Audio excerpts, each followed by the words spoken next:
बच्चों, कैसे हो आप सब लोग। मैं आशा करता हूँ आप सब लोग अच्छे होंगे। हम हिंदी माध्यम में जो लास्ट टॉपिक पढ़ रहे थे ना, वहां पर हमने ओम का नियम पढ़ा था। क्या पढ़ा था? ओम का नियम। याद होगा सबको अच्छे से कि हमारा जो लास्ट टॉपिक था वो था ओम का नियम। क्या होता है ओम का नियम?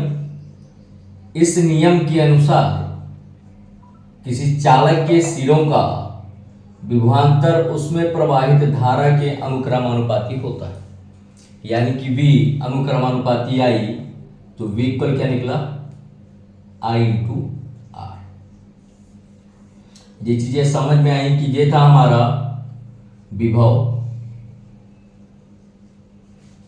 ये थी हमारी धारा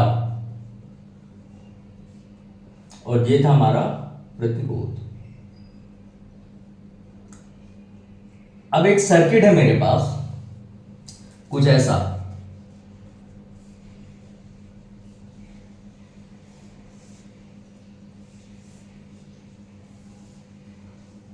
यहां पर प्रतिरोध लगा है R1, यहां पर R2 और यहां पर R3। सेम एक ऐसा सर्किट भी है,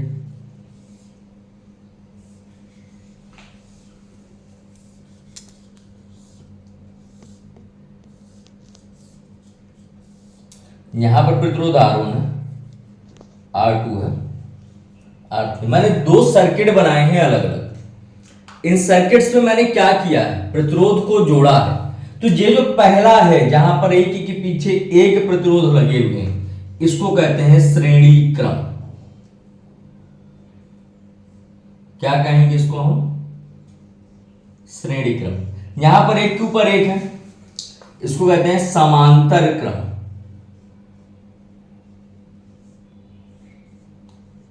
तो इन दो चीजों से एक चीज समझ में आ रही होगी कि प्रतिरोधों का जो समायोजन है वह हम दो प्रकार से कर सकते हैं, एक श्रेणी क्रम में और एक समांतर क्रम में। प्रतिरोधों का समायोजन कितने प्रकार से हो सकता है? दो प्रकार से हो सकता है, श्रेणी क्रम और समांतर क्रम। श्रेणी क्रम में प्रतिरोध एक के बाद एक लगे होते हैं, समांतर क्रम में सब एक दूसरे के ऊपर होते हैं। श्रेणी क्रम में जो विभव है वो अलग अलग होता है, धारा नियत रहती है। समांतर क्रम में जो हमारा विभव है वो नियत रहेगा, धारा हर बार चेंज हो जाएगी। तो एक गुण भी समझ में आया कि श्रेणी क्रम में धारा नियत और विभव परिवर्तित होता है, समांतर क्रम में विभव नियत और धारा परिवर्तित होती है। अब यहां पर कैसा क्या पूछा जाएगा? तो एक डेरिवेशन आते हैं कि कुल प्रतिरोध निकालिए श्रेणी क्रम में, कुल प्रतिरोध समांतर क्रम में, और इसी से रिलेटेड न्यूमेरिकल आते हैं। तो आते हैं हम नई हेडिंग पे जिसका नाम है प्रतिरोधों का समायोजन। तो हम बात कर रहे हैं प्रतिरोध के समायोजन की। मैंने दो क्रम बताए, एक क्रम था श्रेणी क्रम और एक था समांतर क्रम। तो दोनों को यहीं पर डिस्कस करेंगे हम। एक लाइन ड्रॉ कर रहा हूं, उस लाइन को बड़े ध्यान से देखना। इस तरफ समांतर, इस तरफ श्रेणी। सबसे पहले बात करते हैं हम श्रेणी क्रम की।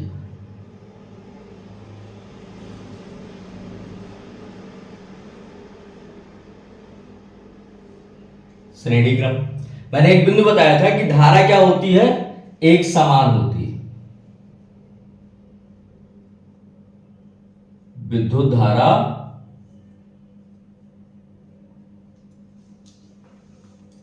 एक समान रहती है।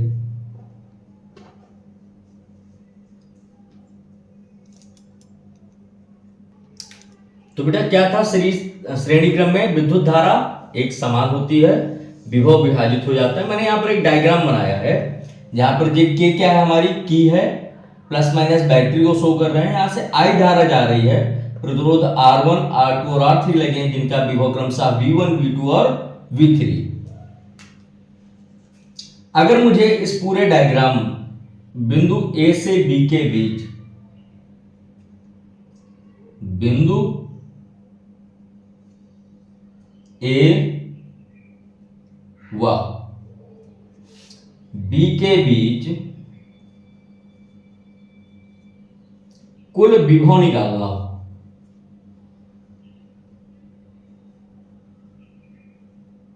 कैसे निकालेंगे? अगर इस बैटरी का विभव V है तो V से ही V1 V2 V3 डिवाइड हो रहा है, तो V equal V1 plus V2 plus V3 and so on. मैंने एक फॉर्मूला पढ़ा था, क्योंकि मैं जानता हूं V इक्वल क्या होता है, I इंटू आर होता है। मैं यहां पर पुट कर देता हूं I R इक्वल IR1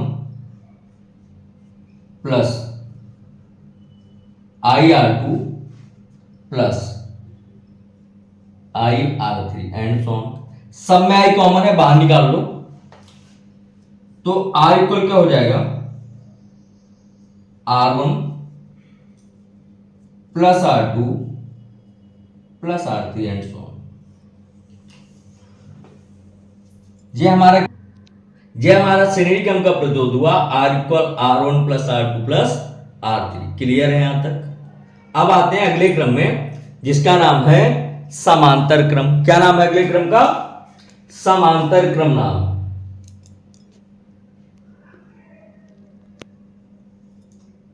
समांतर क्रम। समांतर क्रम में क्या बात कर रहे थे, जैसे श्रेणी क्रम में विद्युत धारा कैसी थी, एक समान थी, तो समांतर क्रम में विद्युत विभव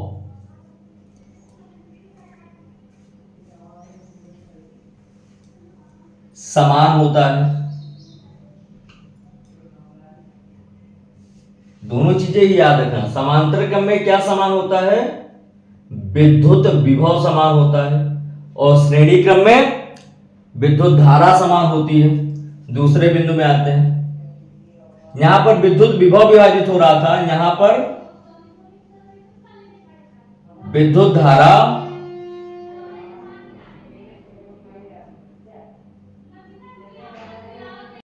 तो क्या था समांतर क्रम में कि विद्युत विभव समान होता है, विद्युत धारा विभाजित हो जाती है। मैंने एक डायग्राम बनाया ए बी, जहां पर प्रतिरोध R1 R2 और R3 लगे, धारा क्रमशः I1 I2 और I3 प्रभावित हो रही है। यहां पर देखते हैं बिंदु ए व बी के मध्य कुल धारा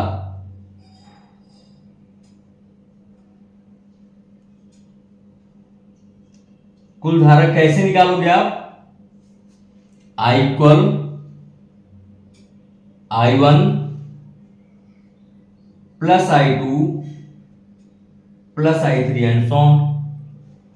एक फॉर्मूला भी पता है, V इक्वल क्या होता है, I इंटू R। तो यहां से I इक्वल क्या हो जाएगा, V अपॉन R। इसको यहां पर पुट करो, V upon R equal V upon R1 V upon R2 plus V upon R3 and so on. सब में देखो V कॉमन है ना, कॉमन है तो कैंसिल आउट हो जाएगा, तो 1 upon R equal 1 upon R1 plus 1 upon R2 plus 1 upon R3। ये था हमारा समांतर क्रम। तो श्रेणी और समांतर क्रम में क्या अंतर है? श्रेणी क्रम में विद्युत धारा एक समान होती है, समांतर क्रम में विद्युत विभव एक समान होता है। श्रेणी क्रम में विभव विभाजित हो जाता है, समांतर क्रम में धारा विभाजित हो जाती है। श्रेणी क्रम का कुल प्रतिरोध R equal R1 plus R2 plus R3 होता है। श्रेणी क्रम का कुल प्रतिरोध 1 upon R equal 1 upon R1 plus 1 upon R2 plus 1 upon R3 होता है। यहां तक क्लियर है? अब जो अगला टॉपिक पढ़ेंगे उसमें हम इसके न्यूमेरिकल करेंगे कि इसके न्यूमेरिकल कैसे आते हैं और कैसे न्यूमेरिकल पिछले सालों में कक्षा 10वीं बोर्ड एग्जाम में पूछे गए हैं, यूपीएसआई में पूछे गए हैं, यूपी कांस्टेबल में पूछे गए हैं, वो सारी चीजें। आशा करता हूँ आपको मेरी पढ़ाई हुई चीजें समझ में आ रही होंगी। अगर समझ में आ रही है तो मेरे चैनल को सब्सक्राइब करो, दोस्तों के साथ शेयर करो और भर भर के लाइक करो। Thank you very much. मिलते हैं नेक्स्ट टॉपिक के साथ।